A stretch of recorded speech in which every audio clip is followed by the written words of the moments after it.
welcome back to TheSadFan, where we talk about the good, the bad, and everything that made you sad from the previous week.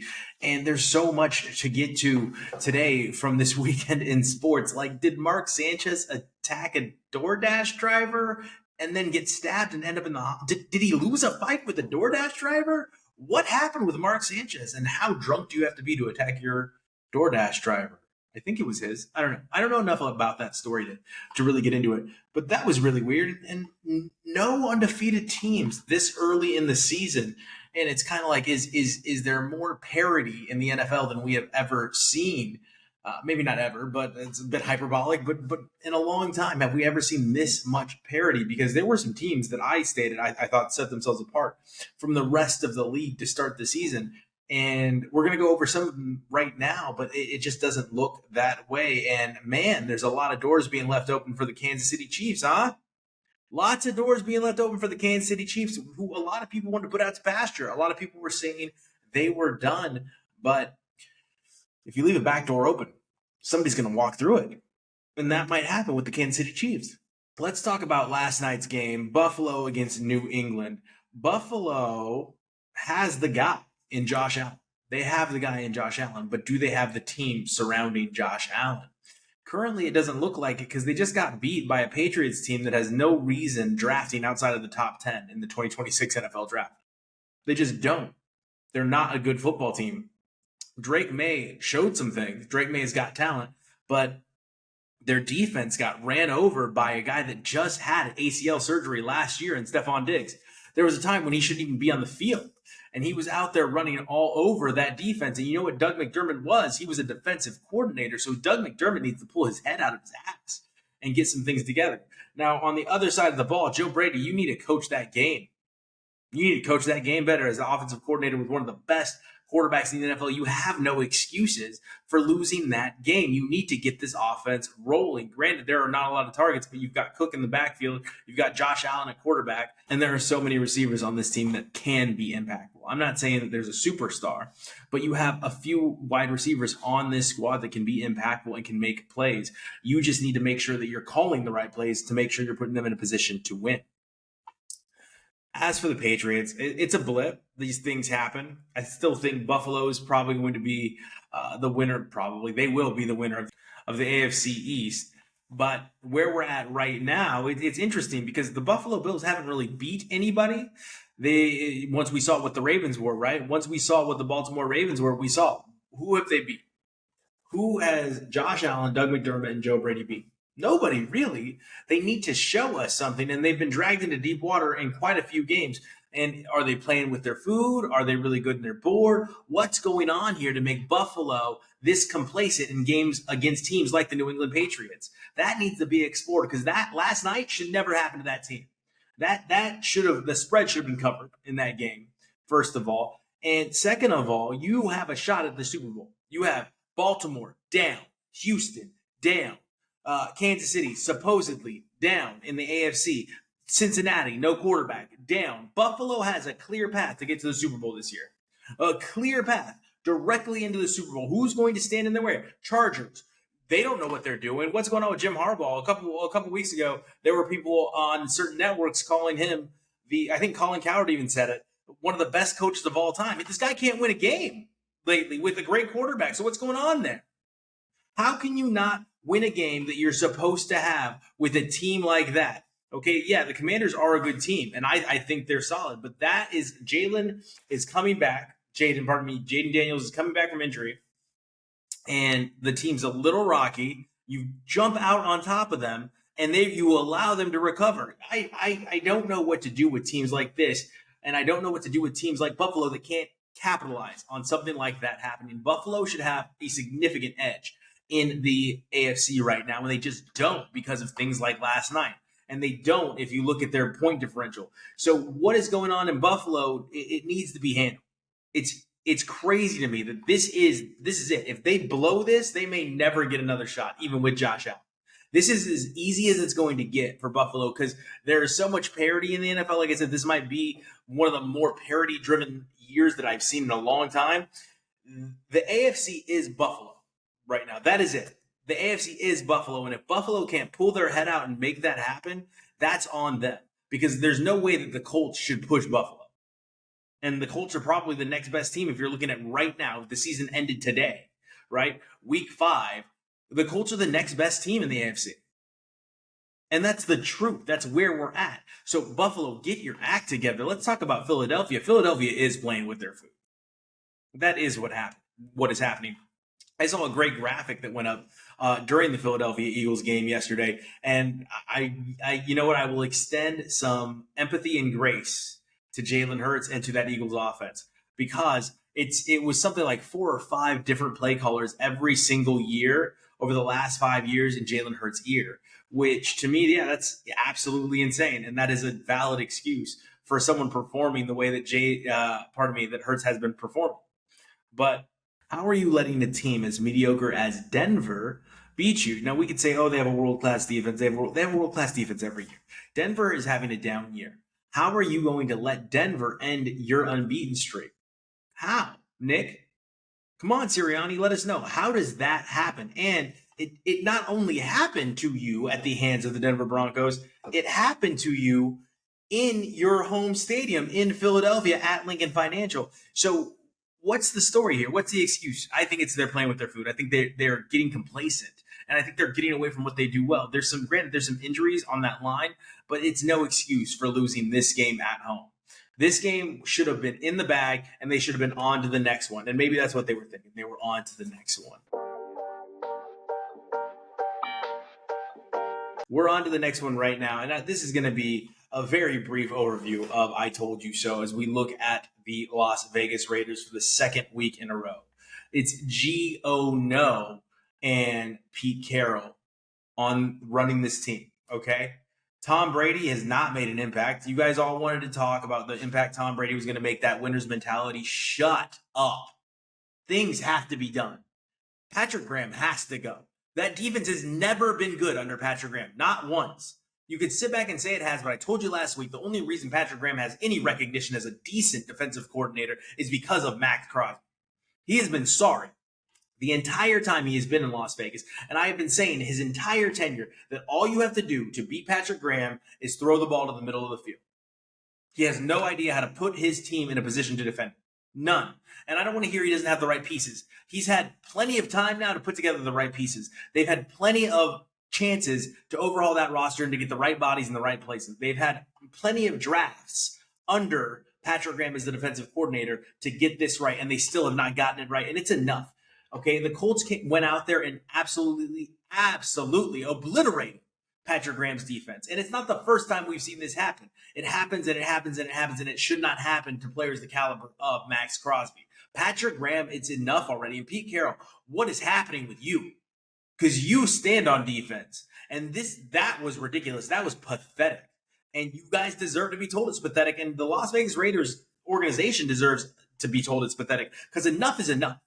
I said last week, over 20 years of this shit, 2 playoff appearances, no playoff win since the Super Bowl appearance, where they got blown out by former head coach that they rehired and he destroyed the team as if it was an act of revenge. Like, enough already, Las Vegas. Pull your head out of your ass. I gave Mark Davis credit for taking major swings at head coaching candidates, and none of them have hit. So it's time to go grassroots and get this shit right, because the Las Vegas Raiders are the worst team in the NFL. The absolute worst team in the NFL. And they're getting close to being the worst franchise. They're getting close to being passed by the Cleveland Browns, because you know what? Dylan Gabriel looks serviceable in England against the Minnesota Vikings. Dylan Gabriel looked really good in that game. So they're figuring it out. They're finding a way to draft well. They're putting pieces together. They've got one of the best defenses in the NFL. Sure, they lost, but they're fun to watch. It's not getting obliterated by the Indianapolis Colts. So it's time to be introspective when we talk about the Las Vegas Raiders. And it's time to say, hey, maybe we should stop calling the fans that are calling out this organization bad fans and start looking at this organization and saying, you're a bad organization, Las Vegas. Let's talk about another organization that has been down and out for the last couple of years, the New York Giants. How about 5 turnovers in a row when you need a comeback? And it's feasible. Jackson Dart, that was rough. Watching that, like, he's a fun player to watch, but gosh, coming back, I don't know what happened to Jackson Dart, but it was not good. And the Saints took advantage. Spencer Rattler, I didn't even know this stat until yesterday watching this game. Spencer Rattler had not won an NFL game in something to the effect of 12 starts. That was his first win in the NFL. And it was at the hands of Jackson Dart. And Jackson Dart, they came out hot. They looked good. They look like they could be a fun team to watch, but they've got to put these pieces together. Speaking of putting pieces together, how about Tampa Bay? The Tampa Bay Buccaneers found their guy in Baker Mayfield, the guy that was down and out, and he is crushing it. And I'm a Baker guy, and I've never not been a Baker guy. I never gave up on Baker. The Browns are, like the Raiders, a terrible organization. I felt like they made the wrong decisions. But this guy is so for real, and his ability to come back at the end of games. He almost did it against Philly. He almost did what the Broncos did this weekend, last weekend. He threw an interception, at a critical time, but that ball was tipped. He was almost able to make another comeback against that team. The Tampa Bay Buccaneers are a sleeper pick right now. They look good. They're going to get all their wide receivers back healthy soon. They have an insane guy right now as a rookie receiver in Ekuba, who's looked phenomenal for them in his rookie season. Then they got Godwin back. Evans is going to come back. Cade Otton looks good. This team, they got two really solid running backs in White and Bucky Irving. So the Tampa Bay Buccaneers are scary. So if the Eagles don't figure out how to stop playing with their food and they don't start putting teams away, I would look at Tampa Bay as a serious contender to go in there and take what they want, because right now they want to take what they want. And the Detroit Lions are back, baby. That offense, they don't miss Ben Johnson at all, do they? Because that offense is humming. They look beautiful in Detroit right now, and the fans have a lot to celebrate because this Lions team is scary. They look good with the Packers wavering and tying games they shouldn't tie. They've now given the Lions an in to win this division again for the second year in a row, something they didn't want to do. I still think the Packers are a phenomenal team and the team to beat. But again, much like Buffalo leaving the door open in the AFC, the Green Bay Packers have left the door open with some bad performances against the Cleveland Browns and the Dallas Cowboys that should have never happened. But they did. And now you've got the Detroit Lions saying, hey, you forgot about us? It makes sense because their number one fan is Eminem. And I think it's time to remember the Detroit Lions in the conversation about the NFC. Because they are coming, they are very talented, they are very deep, and they are very good at overcoming injury. This team is scary. They showed that again, putting up 37 points against Cincinnati, though they don't have Joe Burrow, and though it's not a great defense, this team is pretty phenomenal. And we don't even have to talk about the Miami Dolphins, right? We don't have to talk about the Miami Dolphins. That was crazy. What happened to Miami Dolphins? The Miami Dolphins were insane in the first half and then couldn't do anything the rest of the game. I think that Tua might be done there. Tua might be on the trading block here soon to see if they can get anything for him. And the Baltimore Ravens, what the heck is going on with that defense? They're the worst defense in the NFL. In my entire lifetime almost, since they moved to Baltimore from Cleveland, that's been the best defensive team. That has been the standard, the gold standard for defense. And now Baltimore cannot stop anyone from touching painted dirt. Not a single team can be stopped by this Baltimore defense. And that's something that needs to be remedied. The Harbaughs are in trouble both in Los Angeles and in Baltimore. Let's get to college football really quickly before we end our show. There's just two big topics that we want to talk about. All right, so Penn State. It's hard for me to understand anymore what is happening. It's hard to tell how good Oregon actually is. It's hard to tell how good Ohio State actually is because the teams that they went to the wire with just are not looking that good. And you look at Oregon and it had to go to overtime against Penn State, but then you look at Penn State get what was almost throttled. Okay, we got close to a throttling at the hands of UCLA by Penn State. And James Franklin, what are you going to do? What are you going to say this time? What excuses are you going to make? You're shook. What excuses are you going to make this time for continuously letting down your fans, for continuously letting down the voters, for consistently being given the benefit of the doubt and consistently showing us that you should no longer get the benefit of the doubt? When is enough for a team like Penn State that consistently underachieves, that consistently shows us who they are? When do we say, hey, they're not that good? Penn State is not that good. James Franklin is not that good of a coach. They feast on bad teams. and they couldn't feast on UCLA. As a UCLA fan, they're a bad team.